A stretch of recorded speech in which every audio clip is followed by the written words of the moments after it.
My name is Clara, and I'm a 32-year-old financial analyst. For the past 5 years, I've lived in the sprawling mansion of my in-laws, the Harringtons. At first, it felt like a dream come true. I was married to Ethan, a charming man who worked as a marketing executive.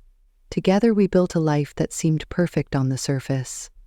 I dedicated myself to supporting the Harrington family, managing their finances, and helping them navigate through tough times. Every Tuesday, I would bring fresh flowers into the foyer, a little ritual I cherished. It was my way of adding a touch of warmth to the cold, grand estate. But everything changed 6 months ago when Ethan decided to take a sabbatical to find himself with a yoga instructor in Bali. Suddenly, I was alone in this vast mansion, trying to maintain appearances while feeling increasingly isolated. One fateful afternoon, as I walked past the study with a bouquet of orchids, I overheard hushed voices. My heart sank as I recognized my mother-in-law, Margaret, speaking with the family lawyer, James. "She has to go, James. I won't have her here sullying our family name." Margaret's voice dripped with disdain. My hands tightened around the vase, and a single petal fell to the polished hardwood floor. "Draft the eviction papers immediately," she commanded. I felt a wave of disbelief wash over me. After all I had done for this family, this was my reward? I backed away from the door, my heart pounding. I had poured my heart and soul into the Harrington estate, and now they were plotting my removal like I was some kind of pest. As I stood there, frozen in shock, my sister-in-law Lily walked in. Her eyes widened when she saw my face. "Clara, what's wrong?" she asked, concern etched on her features. I pulled her into the sitting room, setting down the vase before my trembling hands could drop it. "Margaret is trying to evict me," I whispered, my voice barely above a breath. "What? She can't do that," Lily exclaimed, her voice rising in pitch. I pressed a finger to my lips, urging her to keep quiet.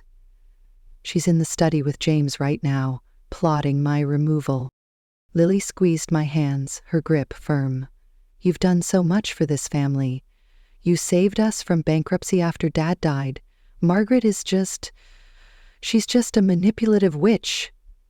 I managed a ghost of a smile, grateful for her support, but deep down, I knew I had to fight back.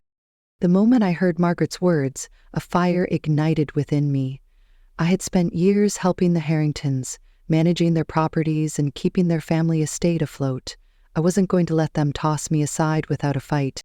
After Lily left, I sat alone in the sitting room, staring at the orchids I had arranged so carefully.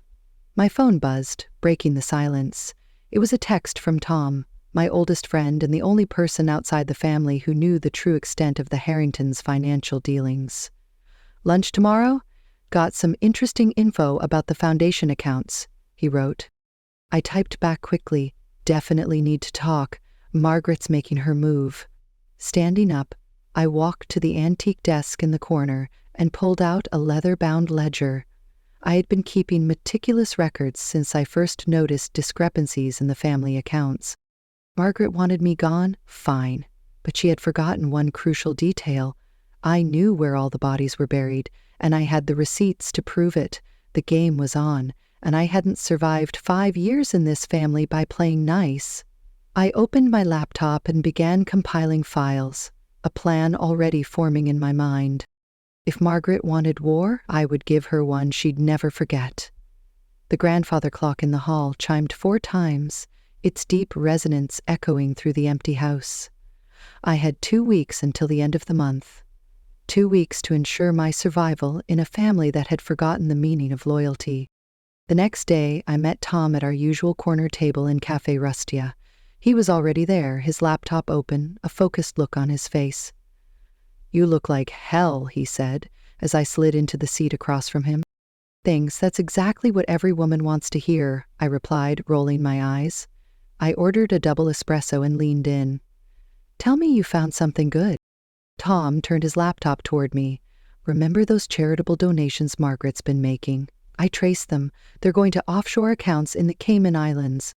My heart raced as we spent the next hour going through financial records, tracking suspicious transactions and building what looked increasingly like a solid case of embezzlement. My coffee grew cold, forgotten, as the reality of the situation sank in. "This is good," I said, but I needed more, something concrete. Just then, my phone buzzed again. Ethan's face flashed on the screen. I hadn't heard from him in weeks. "Are you going to answer that?" Tom asked. I let it ring. "He's probably calling about the eviction. Margaret must have told him." The phone buzzed again, this time with a text. "We need to talk. I'm at the estate." I gathered my things, my heart racing. "He's at the house. I have to go." "Be careful, Clara," Tom warned, catching my arm as I stood. "Remember, you hold more cards than they think." I found Ethan in the garden, sitting on the bench where we had shared our first kiss 6 years ago. He looked disheveled from his trip, but his eyes were troubled. "Mother told me what's happening," he said without preamble. "Did she tell you she's trying to throw me out of my home?" I kept my distance, arms crossed. "It's not your home, Ethan. It's the family estate." "Really? And who paid off the mortgage when your father's debts came due? Who's been managing the properties while you're off finding yourself?" He looked uncomfortable, and I could see the guilt creeping into his expression. "That's not fair," he said, standing up. "Fair?" I laughed, the sound harsh even to my own ears. "Let's talk about fair, Ethan. Let's talk about how your mother has been siphoning money from the family foundation. Let's talk about the art collection she sold without documentation." His face paled as he realized the gravity of my accusations. "Do you have proof?" I pulled out my phone and showed him some of the documents Tom and I had compiled. His face grew increasingly pale as he scrolled through them. "Mother wouldn't. She couldn't." "She did, and I have more. Much more." Just then, Lily appeared at the garden door, looking between us. "Everything okay?" "Your brother's just learning some family history," I said, my voice steady. "Clara, please," Ethan said, desperation creeping into his tone. "We can work something out. The family name—" I cut him off. "The only reason your precious family name isn't mud is because I've been covering up your mother's tracks for years. Out of loyalty. Out of love." I turned to Lily. "Show him the Hamilton property papers." Lily hesitated, then pulled an envelope from her jacket. "I found these in Mother's study last week." She handed them to Ethan, who trembled as he read the loan documents.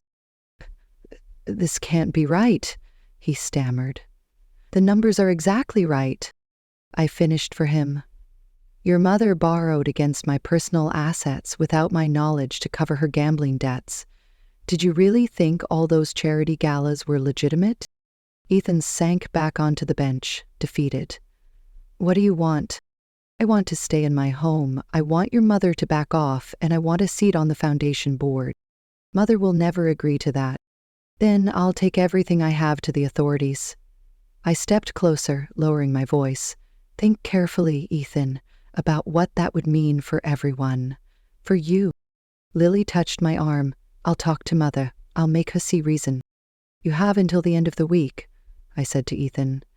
"After that, I stop protecting this family's secrets." With that, I walked away, leaving them in the garden.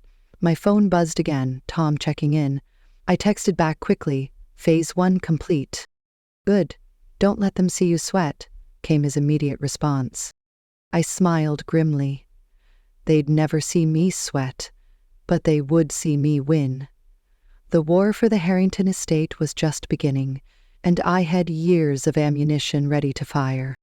The morning after my confrontation with Ethan, I found myself in the estate's library, poring over the documents I had gathered. Just then, James, the family lawyer, appeared in the doorway, looking slightly ruffled. "Clara, do you have a moment?" I gestured to the chair across from me. "Of course, James, though I'm surprised you're here. I thought Margaret had you busy drafting eviction papers." He sat down heavily, loosening his tie. "About that. Some concerning documents crossed my desk this morning, documents suggesting irregular financial activities within the foundation." I kept my voice neutral as I pulled a file from my bag. Documents like these? His eyes widened as he scanned the papers. Where did you get these? Let's just say I've been paying attention. Very close attention. I leaned forward, my heart racing. Tell me, James, did you know about the Hamilton property when you helped Margaret set up those offshore accounts? He tugged at his collar, looking uncomfortable. My involvement was strictly professional. Of course it was. Just like your involvement in the art collection sale was strictly professional. I slid another document across the table, though I noticed your signature is conspicuously absent from these transfer papers. The door opened and Victoria, my other sister-in-law, walked in. She stopped short when she saw us. Oh, sorry, I didn't mean to interrupt. Actually, your timing is perfect, I said. James was just about to explain some interesting financial decisions.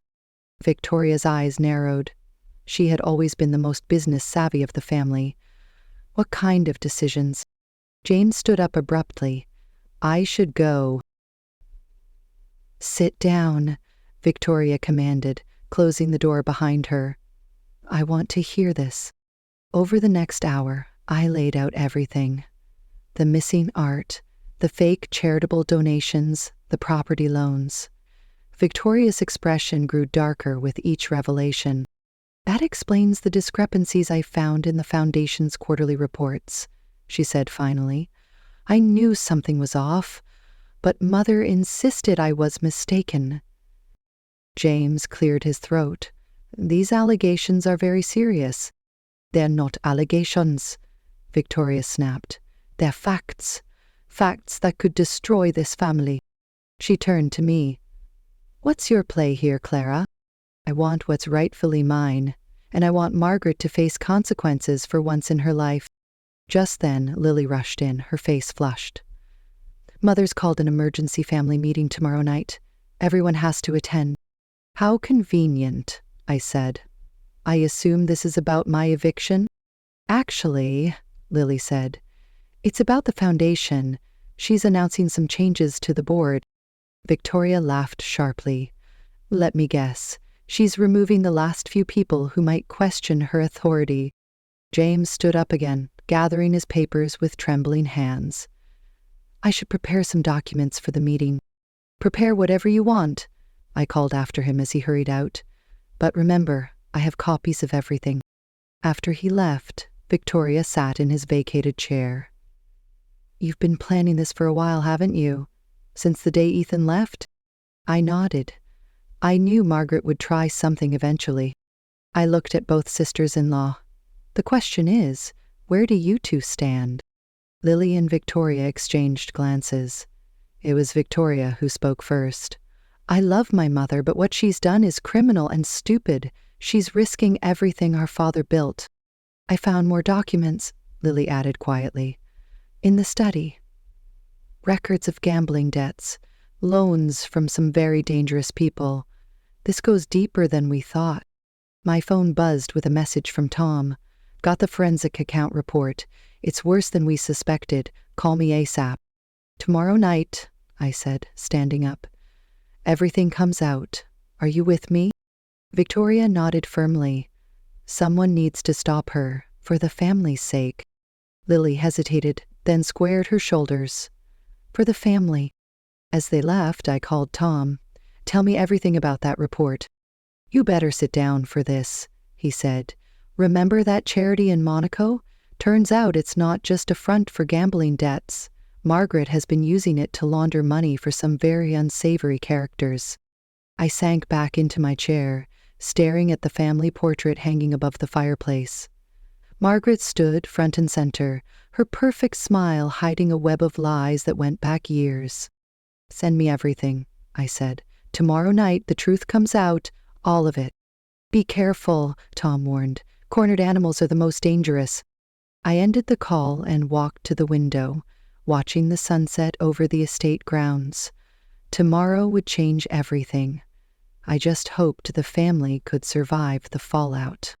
The evening of the family meeting arrived and a storm brewed both outside and within the Harrington estate. Thunder rolled as I entered the main dining room where Margaret had insisted we gather. The massive oak table that had witnessed countless family dinners now felt like a battlefield. Victoria was already there, typing furiously on her tablet. "The forensic accountant sent over the final numbers," she whispered as I sat down. "It's staggering." Lily slipped in next, followed by James, who couldn't quite meet my eyes. Ethan arrived last, looking uncomfortable in a suit that still carried creases from his suitcase.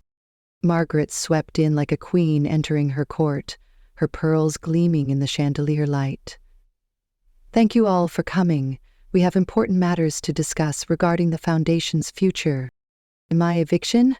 I interrupted, my voice carrying across the table. "That's a private matter," she said dismissively. "Nothing about this family is private anymore, Margaret," I shot back, placing a thick folder on the table. "Shall we discuss the Monaco transactions?"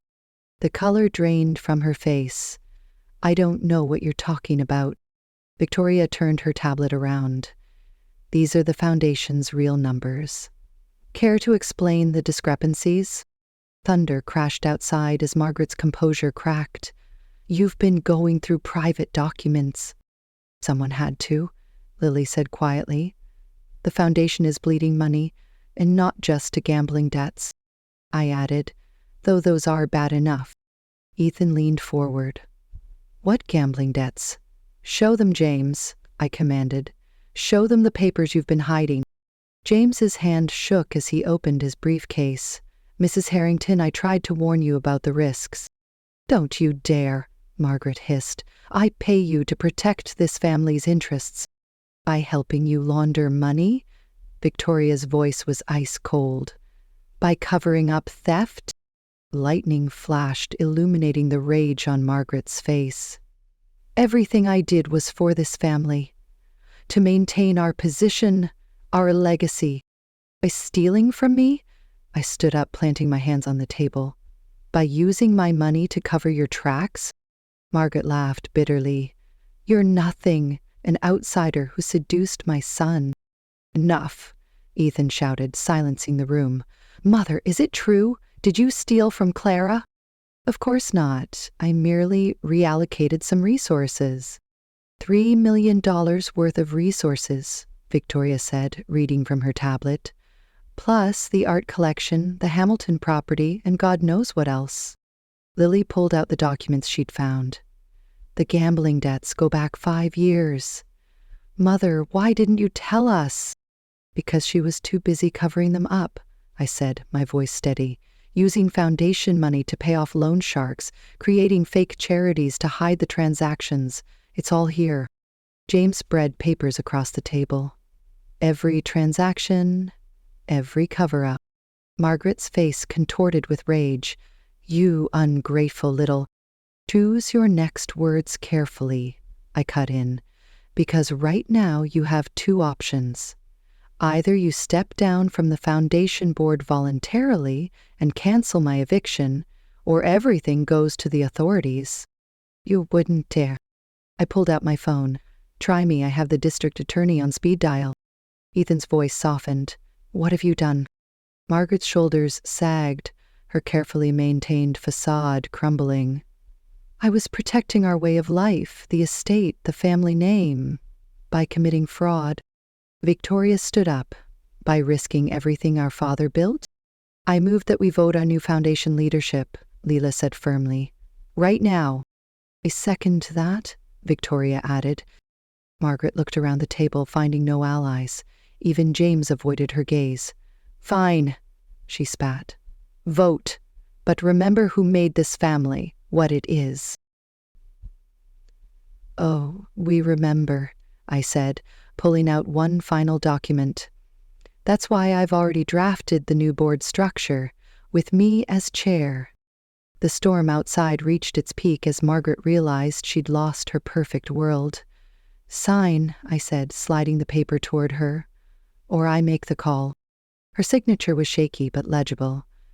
As soon as she finished, she stood and walked out, her heels clicking on the hardwood floor. The silence that followed was broken only by the fading thunder. "What happens now?" Ethan asked. I gathered the documents, my hands steady. "Now we clean up her mess, together as a family." The storm was passing, but its effects would be felt for a long time to come. I had won the battle, but the war for the soul of this family was far from over. The morning after the confrontation, I found Margaret in the conservatory, staring at the orchids I had planted last spring. She looked smaller somehow, deflated without her usual armor of perfectionism. "Come to gloat?" she asked without turning around. "No, I came to discuss the Foundation's recovery plan." I set my laptop on the glass table. "Victoria's been up all night running numbers," I continued. "She always was too clever for her own good." Margaret finally faced me. "Just like you." The door opened, and Victoria walked in, followed by Lily and Ethan. This wasn't a planned meeting, but somehow we all knew where to find each other. "The accountants need answers, Mother," Victoria said, her voice tight. "About the Monaco accounts." Margaret sank into a wicker chair. What do you want to know?" "Everything," Ethan said, "starting with why our father's death left us vulnerable. The estate was mortgaged to the hilt." "I started gambling, thinking I could fix it quickly," Margaret laughed bitterly. "One bad decision led to another." "And the loan sharks?" Lily asked. "They offered quick cash, no questions asked?" Margaret's hands trembled until they started asking questions. I opened my laptop. "They're still asking questions. I got this email an hour ago." I turned the screen toward them, showing a threatening message demanding payment. "Jesus, Mother," Ethan breathed. "These people are dangerous." "You think I don't know that?" Margaret snapped. "Why do you think I've been so desperate?" Victoria pulled up the Foundation's accounts on her tablet. "We can cover the legitimate debts, but these underground loans, they're not even legal." Neither is what you did to cover them up," I pointed out. Margaret's facade cracked completely. "I was terrified. They threatened to expose everything to hurt the family. I couldn't let that happen." "So you decided to hurt me instead?" I asked quietly. "You were convenient. An outsider, someone I could blame if everything fell apart." Lily stood up abruptly. "That's horrible. Mother, Clara has been nothing but loyal to this family, more loyal than you deserved." Ethan added, surprising me. "What have you done?" Margaret looked at me, her eyes filled with regret. "After everything I've done, that's up to you. Start telling the truth and we'll see," I replied. Victoria gathered her tablet and stood. "I'll handle the police, Mother. You need to decide right now. Are you with us or against us?" The silence stretched for what felt like hours. Finally, Margaret squared her shoulders. "I'll tell them everything," she said quietly. "God help me." As we walked toward the main hall where the police waited, Ethan caught my arm. "Thank you," he said softly, "for not destroying her completely. You could have." "That's not who I am," I replied, "despite what your mother thinks." Faith joined us. "The Foundation can survive this. We can survive this together." Ahead of us, Margaret walked with Victoria, already discussing how to present the financial records. She looked older, but somehow more real than I'd ever seen her. "Ready?" I asked as we reached the hall doors. Margaret took a deep breath. "No, but it's time." As we entered the hall, I realized this wasn't the ending I'd expected when I started gathering evidence against Margaret. It wasn't revenge I was feeling, but something closer to resolution. The truth was finally coming out, and maybe that was better than any revenge could be. The healing could begin. But first, we had to face the consequences of years of deception together as a family, however broken and imperfect we might be. 3 days after Margaret's confession, the estate buzzed with activity. FBI agents combed through financial records while forensic accountants set up camp in the library. I was reviewing documents with Tom when Victoria burst in, waving a folder. "They found something." "A kind of something?" Tom leaned forward. "Cash, lots of it, and documents linking Mother to some very prominent people who've been using the Foundation to hide money." I grabbed my phone. "I'll call Agent Roberts." "I'm already here," a voice said from the doorway. Agent Roberts entered, looking grim. "We need to talk about witness protection." "How bad?" Tom asked. "Yes," Roberts said, sitting down heavily. "Some of the names in those documents, let's just say they don't take kindly to exposure." The door burst open again as Ethan rushed in. "Mother's missing!" I stood up so fast my chair toppled. "What?" "We went to check on her this morning. Her room was empty. Car's gone." Victoria swore under her breath. "She'll run straight to them. Try to make a deal. Or they already have her," Robert said, pulling out his phone. "I'm calling it in." "I know where she might be," I said, grabbing my keys. "You're not going anywhere," Tom protested. "It's too dangerous." "The lake house," Ethan said suddenly. "That's where you think she is?" I nodded. "It's where she always went when things got tough. Remember after your father died?" Roberts was already mobilizing his team, speaking rapidly into his phone. "Nobody moves until we have backup." "There's no time," I insisted. "If she's making deals with these people, then she's already made them." Victoria cut in. "We go in smart, or we don't go in at all." 2 hours later, we pulled up to the lake house in an unmarked FBI vehicle. The gravel driveway was empty except for Margaret's Mercedes. "Movement inside," Roberts murmured into his radio. "Second floor window." "Let me go," I said. "Talk to me." "Absolutely not," Tom protested. "She's right," Roberts said. "We need her to come quietly. Mrs. Harrington trusts no one right now, but Clara might have a chance." I stepped out of the car, heart pounding. The lake house looked exactly as it had during happier times, when we'd spent summers here as a family. "Margaret!" I called out as I approached the front door. "It's Clara. I'm alone." The door opened slowly. Margaret stood there, looking haunted. "You shouldn't have come." "Neither should you," I replied, stepping inside. "Running makes you look guilty." "I am guilty," she said, moving to the living room window, staring out at the lake. "More than you know." "Then tell me, tell all of us, we can still fix this." "Fix it? Do you know what these people will do when they realize I've exposed them? The FBI can protect you, protect all of us. Like they protected Judge Morrison," she laughed bitterly. "He was going to expose everything 3 years ago and had a fatal heart attack the next day." I felt cold. "What are you saying?" "I'm saying I made deals with devils, Clara, and now they're calling in their markers." A floorboard creaked upstairs. I froze. "Margaret, are you alone here?" Her face crumpled. "I'm sorry. I'm so sorry. They said they'd hurt the children." "FBI! Nobody move!"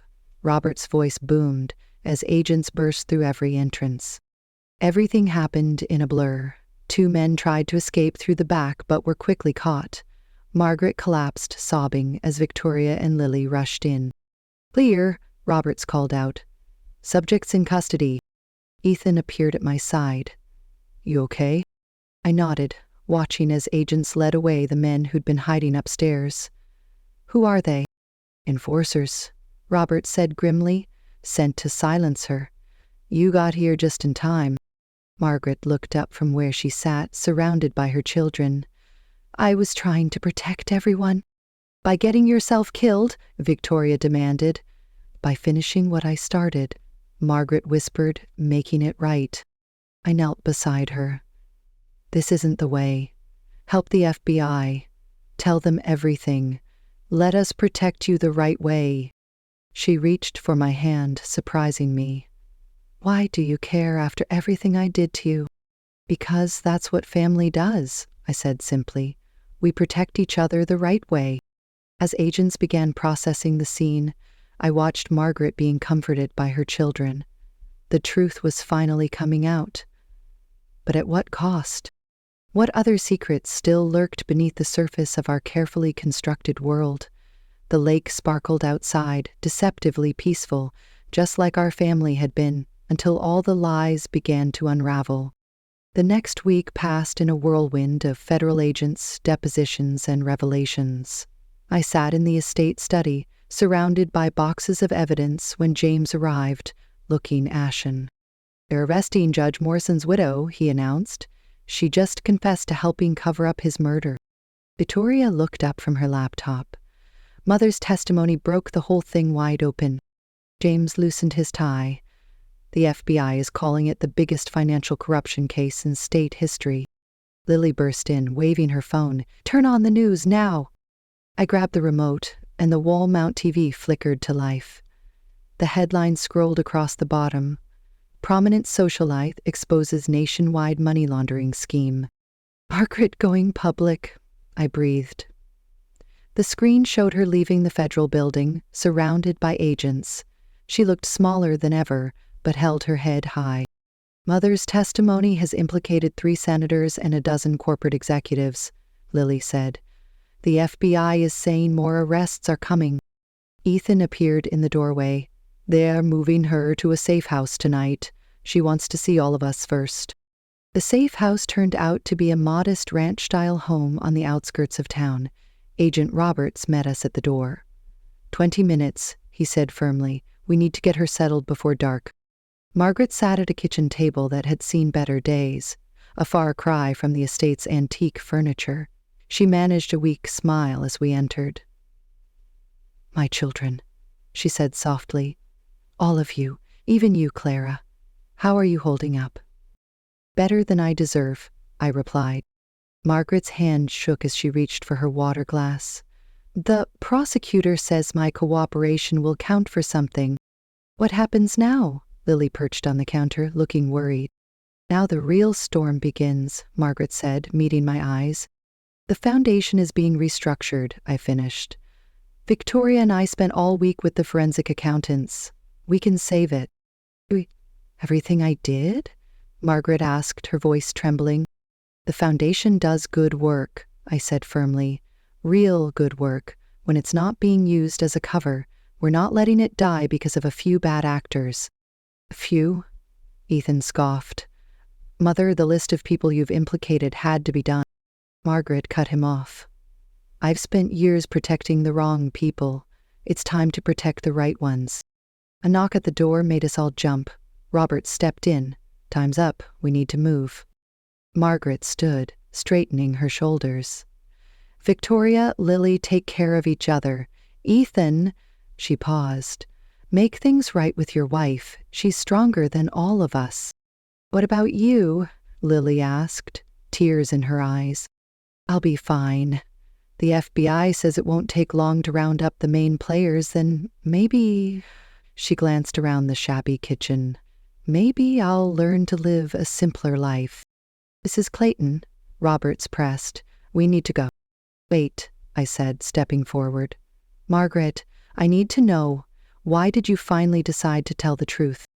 She smiled sadly. "Because you showed me what real strength looks like. Not in threats or schemes, but in standing up for what's right." She touched my cheek gently. "I'm sorry it took me so long to see it." As Roberts led her away, we stood in silence, the sound of car doors slamming, engines starting, and then nothing. "The press will be all over this," Victoria said finally. "We need a strategy." "Already handled," James spoke up from the corner. "The Foundation's PR team is preparing a statement about internal reforms and cooperation with authorities." My phone buzzed with updates from Tom about the latest arrests. The web of corruption Margaret had exposed was vast, reaching into boardrooms and political offices across the country. "She did it," Lily whispered. "She actually did it. She chose family over fear." I nodded. "We all did."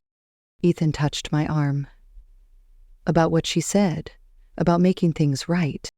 "Not now," I cut him off. "We have work to do." Victoria pulled out her tablet. "The Foundation board meets tomorrow. We need to be ready." As we left the safe house, I looked back one last time. Somewhere out there, Margaret was starting a new chapter, one of truth and consequences. And here we were, picking up the pieces, rebuilding what was broken. The estate would survive, the Foundation would survive, and maybe, just maybe, our family would come out stronger for having faced the truth at last. The sun was setting as I stood in the estate's garden, watching the foundation's new youth center being dedicated. Where there had once been only manicured lawns, now stood a modern building filled with promise and purpose. "Quite a turnout," Tom said, joining me with 2 cups of coffee. "The press seems impressed." "That May should be. Victoria's been working miracles with the restructuring," I replied, feeling a sense of pride. Faith approached, beaming. "The first scholarship recipients are here. Want to meet them?" We walked over to a group of teenagers, their eyes bright with possibility. These were the kids the foundation was meant to help all along, not the corrupt officials who'd used it as their personal piggy bank. "My mother would have loved this," Lily said softly. "The real her, I mean, before everything went wrong." The latest letter from Margaret had arrived yesterday. She was still in witness protection, but her testimony had led to over 30 arrests. The corruption ring was falling like dominoes. Victoria stepped up to the podium, addressing the crowd. "Today marks a new chapter for our foundation, one built on transparency, accountability, and genuine service to our community." I felt a presence beside me and turned to find Ethan. We hadn't spoken much since signing the divorce papers, but there was a peace between us now. "You did it," he said quietly. "You saved everything." "We did it," I corrected him. "All of us." A young intern approached. "The board members are gathering for the ribbon cutting." I smiled at the use of my maiden name. It felt right, like coming home to myself. "Coming," I said, then turned back to Ethan. "Will you stay for the ceremony?" He shook his head. "I'm heading back to Bali next week, but this time to teach at a local school, not to hide." "Good," I said, meaning it. "That suits you better than banking ever did." The ribbon cutting was a blur of cameras and applause. Victoria and Lily flanked me as we officially opened the youth center's doors. James stood in the crowd, now serving as our compliance officer, his own path to redemption. As the crowd mingled and toured the facility, Agent Roberts made an unexpected appearance. "Thought you'd want to know," he said, pulling me aside. "The last of the conspirators was arrested this morning." "It's really over," I breathed, relief washing over me. "How's Margaret doing?" Lily asked, joining us. "She's thinking about writing a book." Robert smiled slightly. "Your mother's quite a storyteller, when she's telling the truth." Victoria appeared with a tablet. "Speaking of truth, look at these applications. We've had over 200 requests for our new mentorship program." "The foundation's finally doing what it was meant to do," I said, watching the teenagers explore their new space, making a real difference. "Thanks to you," Lily squeezed my hand. "You could have burned it all down. Instead, you helped us rebuild." "Family doesn't burn family," I said simply, "even when they deserve it." The afternoon wound down as the sun painted the estate's windows golden. I found myself back in the garden, joined by Victoria and Lily. "The board wants to discuss expanding," Victoria said, "opening centers in other cities." "Let's do it right this time," Lily added. "No shortcuts, no secrets." I looked at the estate behind us, then at the new youth center before us. The contrast was striking. Old money versus new purpose. Both could coexist, I realized, when guided by the right principles. "You know," I said, "your mother once told me I'd never understand what it meant to be part of this family." "And now?" Lily asked. "Now I think I understand better than anyone. Family isn't about protecting secrets. It's about protecting each other's best selves." Victoria raised her coffee cup. "To best selves, then. And new beginnings," Lily added. I lifted my own cup, watching the sunset paint everything in shades of possibility. The estate had transformed from a fortress of secrets into a beacon of hope, not just for the kids we'd help, but for all of us who'd found our way through the darkness to second chances. I agreed, and to the truth setting us free. As if on cue, a group of teenagers burst out of the youth center, laughing and talking about their plans for the space, their energy, their hope, their future. This was what redemption looked like. The garden had never felt more alive, more purposeful, and neither had I. This was how healing happened, not in grand gestures or dramatic revelations, but in quiet moments of choosing right over easy, truth over comfort, growth over stagnation. The estate would always carry its history, but now it carried something else too: promise. As we wrap up Clara's incredible journey of resilience and redemption, we hope you found inspiration in her story. Remember, standing up for yourself and seeking the truth can lead to powerful transformations, not just for you, but for those around you. If you enjoyed this video and want to see more stories of courage, betrayal, and the fight for justice, make sure to like, subscribe, and hit that notification bell so you never miss an update from us. Join our community at Fateful, where we explore the complexities of family dynamics, the strength of the human spirit, and the ultimate quest for justice. Share your thoughts in the comments below. Have you ever faced a similar situation? We'd love to hear your stories. Thank you for watching, and remember, the truth may be hard to face, but it's the first step toward healing and rebuilding. See you in the next video.